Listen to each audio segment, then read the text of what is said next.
Selamat pagi, kita ketemu lagi di dalam forum Leadership Moment. Pagi ini saya ingin membahas tentang apa sih yang kita harapkan dari seorang pemimpin. Pernah nggak kita berpikir kalau misalnya diperas, sesungguhnya yang saya harapkan dari pemimpin saya itu apa? Kalau sudah ketemu, barangkali kita bisa tahu orang-orang yang kita pimpin juga mungkin punya pengharapan seperti itu. Kadang-kadang tidak jelas diungkapkan, perlu diskusi, perlu didalami, sampai kita tahu sesungguhnya yang mereka harapkan dari saya sebagai pemimpinnya itu apa. Nah, dalam saya mempelajari hal ini, saya temukan ada 4 hal esensial yang sering kali muncul. Kalau pertanyaan ini muncul, apa yang semestinya saya harapkan dari pemimpin saya? Walaupun sering tidak terungkap seperti ini kata-katanya. Yang pertama, kalau saya punya pemimpin, yang saya harapkan dari dia adalah inspire me. Tolong saya diinspirasi. Inspiration itu powerful sekali. Karena kalau pemimpin menginspirasi, saya bisa percaya bahwa saya bisa mengerjakan hal-hal yang pada kesempatan lain saya merasa tidak mampu. Jadi inspiration make me believe, membuat saya percaya bahwa I'm more than myself. Saya bisa mengerjakan hal-hal yang lebih besar daripada hidup, lebih daripada yang saya selama ini percayai. Nah, kalau orang terinspirasi, dia bisa mengerjakan hal-hal yang lebih daripada apa yang dia pikir selama ini dia bisa. Jadi pemimpin-pemimpin, kalau kita bisa belajar terus memperdalam, berdoa supaya kita bisa menginspirasi orang yang ikut kita setiap hari, maka mereka akan produktif, berdampak lebih daripada apa yang mereka pikir selama ini. Beyond the plan, beyond the dreams. Jadi nomor 1, saya ingin diinspirasi oleh pemimpin saya. Karena kalau saya terinspirasi, saya bisa punya keberanian, punya tekad, dan percaya bahwa saya bisa mengerjakan lebih daripada yang selama ini saya percayai saya bisa.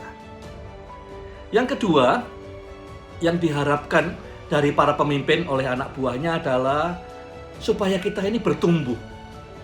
Walaupun mereka mungkin tidak ngomong begitu, tetapi sesungguhnya di dalam hati mereka ingin para pemimpinnya menjadi pemimpin yang lebih baik. Tiap hari menjadi pemimpin yang lebih baik, bertumbuh, belajar terus. Karena mereka tahu kalau pemimpinnya tidak bertumbuh akan tidak relevan besok. Apalagi lusa, apalagi bulan depan. Kalau tidak relevan, keputusannya jadi tidak relevan. Arahnya jadi tidak relevan, komunikasi tidak relevan. Jadi yang diharapkan dari mereka atas saya, yang orang yang saya pimpin adalah supaya saya giat belajar jadi pemimpin yang lebih baik. Di kesempatan lain saya akan bahas bagaimana kita belajar. Tapi paling tidak kita bertekad tiap hari. Pengharapan orang yang saya pimpin adalah saya belajar menjadi pemimpin yang lebih baik.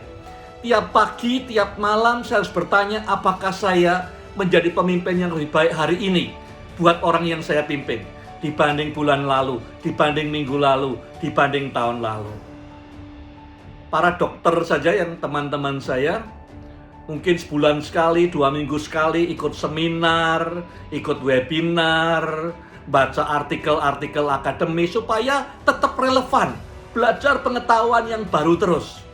Tapi kita para pemimpin tidak pernah atau jarang yang mau invest. Sungguh-sungguh invest uang, waktu, tenaga kita untuk terus belajar menjadi pemimpin yang lebih baik bagi orang yang kita pimpin. Nomor 3, yang diharapkan orang yang kita pimpin kepada kita, para pemimpinnya adalah be authentic. Jangan berusaha menjadi someone else. Be yourself, be authentic, authentic leadership. Karena apa? Karena leadership pada core-nya adalah modeling. Ada orang berkata modeling atau peneladanan adalah salah satu cara untuk membangun pemimpin-pemimpin yang hebat. saya kurang setuju. Ya. Peneladanan bukan salah satu cara. Peneladanan adalah satu-satunya cara yang paling efektif untuk membangun pemimpin-pemimpin yang hebat. Nah, kalau kita tidak otentik, banyak selaputnya, banyak covernya, banyak pura-puranya, orang sulit meneladani kita. Orang tidak bisa lihat core-nya kita ini seperti apa. Jadi mereka ingin kita ini otentik apa adanya. Supaya mereka bisa melihat dengan jelas kita pemimpin macam apa dan bisa ikut kita dengan mudah. Dengan peneladanan hidup kita. Be authentic, itu poin yang ketiga. Poin yang keempat, saya lihat di dalam buku Yosua, kitab Yosua di Perjanjian Lama pasal pertama, ayat-ayat yang terakhir 16, 17, 18. Waktu itu Yosua mau muncul sebagai pemimpin yang baru menggantikan Musa. Orang Israel bilang, kami akan ikut engkau asal engkau ada di pihaknya Tuhan. Jangan bertentangan dengan Tuhan. Jadi poin keempat yang sangat penting yang diharapkan orang yang ikut kita adalah discernment. Selalu cari arahnya Tuhan di mana, kehendaknya Tuhan apa, maunya Tuhan apa. Jangan berseberangan dengan Tuhan. Jadi kalau saya punya pemimpin, harapan saya juga sama. Selama engkau di pihaknya Tuhan, selama engkau bersandingan dengan Tuhan, selama engkau ikut Tuhan, aku ikut engkau. Ya, jadi kalau kita ingin tahu, kadang-kadang kita tidak pernah mikir yang dimaui orang yang saya pimpin itu apa. Tidak pernah mikir, wah keterlaluan sekali.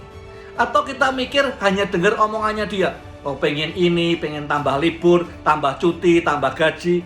Tapi sesungguhnya di paling dalam benak mereka ada 4 hal yang mereka harapkan dari pemimpin mereka. Entah di perusahaan, entah di gereja, entah di organisasi, entah di sekolah. Nomor 1, orang-orang butuh diinspirasi untuk menjadi lebih daripada apa yang mereka percayai mereka bisa. 2, mereka ingin pemimpin mereka bertumbuh jadi pemimpin yang lebih baik. Karena kalau pemimpinnya lebih baik, mereka akan jadi lebih baik. Yang ketiga, be authentic.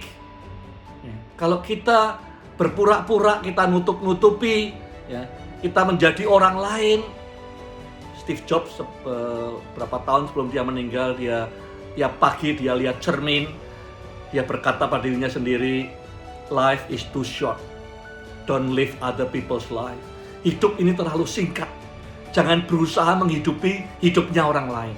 Be authentic, itu yang diharapkan, karena para pengikut kita mau meneladani kita. Dan yang terakhir, jangan berseberangan dengan Tuhan. Pemimpin, kalau ada waktu tiap hari untuk discern. Tuhan noleh ke kanan atau ke kiri. Tuhan langkahnya kemana, Tuhan hatinya di mana. Capture the heart of God. Jadi aku ikut engkau, sejauh engkau ada di sebelahnya Tuhan. Sejauh engkau ikut Tuhan, aku ikut engkau.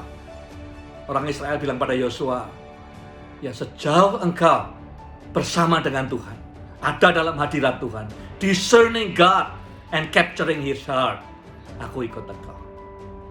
4 hal ini yang diharapkan dari orang-orang yang ikut saudara. Setiap hari renungkan hal ini. Kalau sudah ada komentar, ada pertanyaan, silahkan kontak kami di email di bawah ini atau di sosial media yang ada juga tertulis di sana.